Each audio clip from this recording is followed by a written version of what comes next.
स उद्भिदः देवानो जथा सदमिद्रिधे असन्नप्रायुवो रक्षितारो दिवे दिवे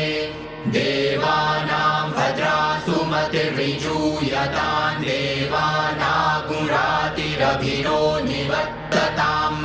देवानागुसंख्यमुपसेदिमा वयं देवान आयुः प्रतिरन्तु जीवसे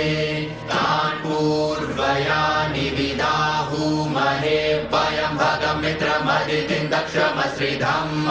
अर्जमणं वरुणगुं सोममश्विना सरस्वती